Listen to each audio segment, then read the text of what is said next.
When I first started my Instagram account back in March 2020, I still had a full-time job and it was so hard to juggle it all. So how do you combine your full-time job while trying to build a business or this side hustle on the side? How can you stay consistent on Instagram without burning out? And how can you save time on Instagram while making sure that you're still growing an engaged community? Well, this is what we're going to see in today's video. In case you're new here, my name is Ginny. I'm an Instagram and marketing expert and I help wannabe entrepreneurs and service business owners to grow an audience and gain clients from Instagram. I share bi-weekly videos on how to do this, so make sure to subscribe and hit the bell. Okay, the first thing you need to do is have a goal in mind. No matter what stage you're at, you want to have a bigger vision, that big goal in mind, and based on that, you want to proper step-by-step process to achieve that goal. Because without that big and clear goal in mind, you won't know what you're working for every single day and it will become very hard. So this will not only help you stay motivated, but it will also help you to know what you have to work on every single day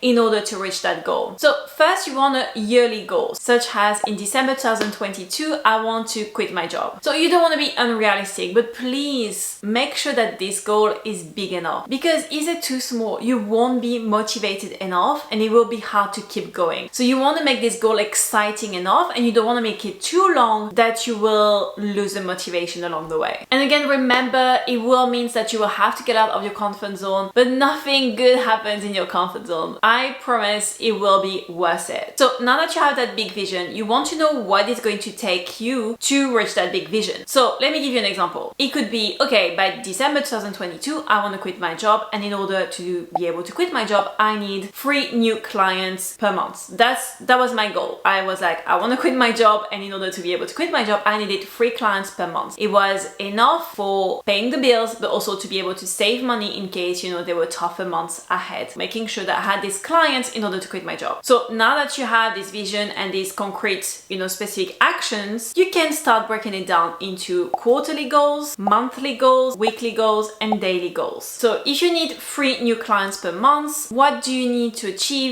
every quarter, every month, every week, and every day in order to achieve that goal? So in this way, you will know what is it that you need to do every single day in order to reach that goal. So it could be, I need to post 4 times per week on Instagram every week for a year. I need to build an email list. I need to build a sales page and a website, and so on. Okay, to recap, you want to have a vision and a big specific goal, breaking down into something very specific and actionable, and based on that you will have quarterly, monthly, weekly, and daily goals. And again, make sure they're very actionable. Okay, that's cool, you're going to tell me, but how do we actually achieve that? How do we make sure that you can combine it all? So point number 2 is very important, is time management. You need to learn how to manage your time and you need to learn how to prioritize. So the first point of time management is prioritization. You want to focus on money-making activities first and foremost, meaning what task is going to help you gain more clients and make more money, and what task is kind of nice to have. Here's some examples of money-making activity. Spending time building a free ebook for your email list,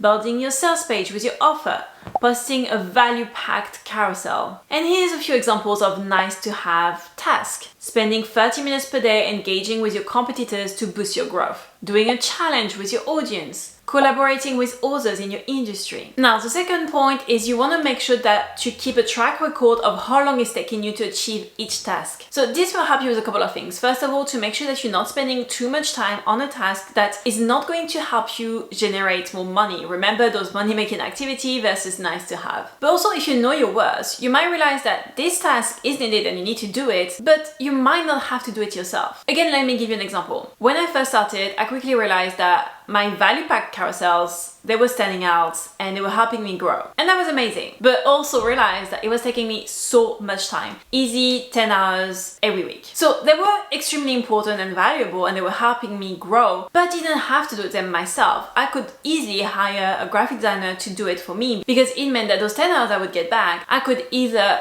get a new client, so try to find a new client, so if I didn't have time before, get a new client, or focus on money-making activities that I know requires my brain, basically. Okay, and finally, time blocking. You really want to learn how to value your time. You want to dedicate specific specific time in your agenda, in your calendar to do specific tasks. So for example, you don't want to spend your day every 10 minutes checking Instagram, replying to DMs, having notification on your phone and so on. You want to dedicate time in your agenda saying, okay, you know, every 5 hours I'm checking Instagram. Time blocking is really going to help you to stick to something and just to be more efficient, as simple as that. Okay, the next point is content batching. You want to learn to batch enough content in advance because this is what's going to help you to be more consistent. And you probably know that consistency is key on Instagram. So here's what you can do. Day 1, you plan and write. Dedicate a couple of hours to plan your content for the next 2 weeks. And then you dedicate a few hours to write your content for the next 2 weeks. And then day 2, you produce that content.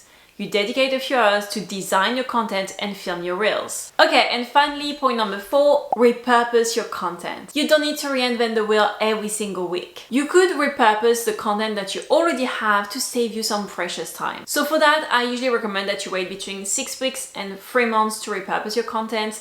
But if you've been creating on Instagram for, you know, more than 3 months, you should have already a bank of content, so make sure to save it somewhere because you're gonna be able to reuse it. So here's a few examples. You could turn your carousels into single posts or reels. You could take an old carousel and change the hook. You could take an old carousel and change the design of it. You could turn a single post into a carousel or reel. And you could turn a caption into a carousel and so on. There's so many options. Okay, that's it for this video. Hope you enjoyed and that you took some notes. Don't forget to subscribe if you haven't already because I'm sharing bi-weekly videos on how to grow an audience and how to get clients from Instagram. And that's it. I'll see you in the next video.